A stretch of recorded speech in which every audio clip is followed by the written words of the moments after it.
Bonjour à vous, bienvenue dans cette vidéo qui s'intitule « Pourquoi faut-il dire Mahomet et non pas Mohamed ?»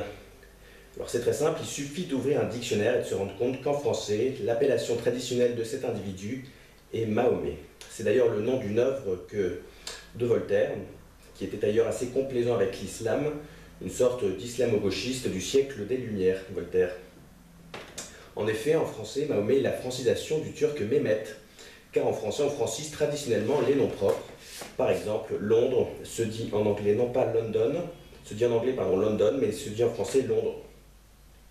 Les musulmans ne sont d'ailleurs pas en reste puisqu'ils disent en arabe, par exemple Suleiman au lieu de dire Shlomo pour l'hébreu Salomon, et Daoud à la place de David. Les juifs ne demandent pas ce que l'on dise Shlomo au lieu de Salomon ou Suleiman en français ou en arabe. D'autre part, les musulmans ne reprochent pas aux Turcs d'employer le mot Mehmet à la place de Mohamed. Signalons également que les musulmans ont déformé le nom de Jésus en arabe au lieu de dire Yazou. Ils disent Isa, alors qu'en effet, pour Jésus, les arabes chrétiens disent Yazou, traduction de l'hébreu Yeshua qui signifie sauveur.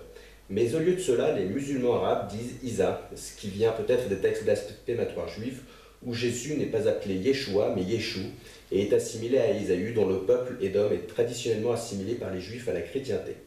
Isa serait alors dérivé d'Ésaü. L'hypothèse n'est toutefois pas prouvée et est encore en discussion.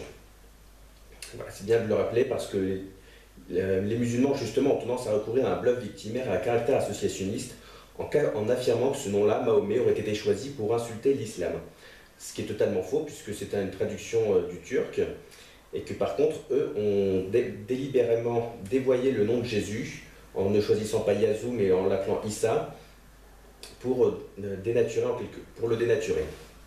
Il est important de comprendre que cette tentative de dénaturation de notre langue, en nous imposant leurs conventions, s'inscrit de la part des musulmans dans un cadre prosélyte de conquête beaucoup plus large, qu'ils ont une propension à se faire passer pour des victimes en ramenant tout à eux de façon à culpabiliser les non-musulmans et à justifier ainsi de réduire leur liberté.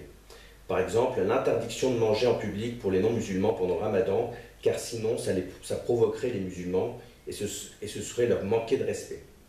Pour conclure, Jésus nous dit dans l'Évangile de nous méfier des loups déguisés en agneaux.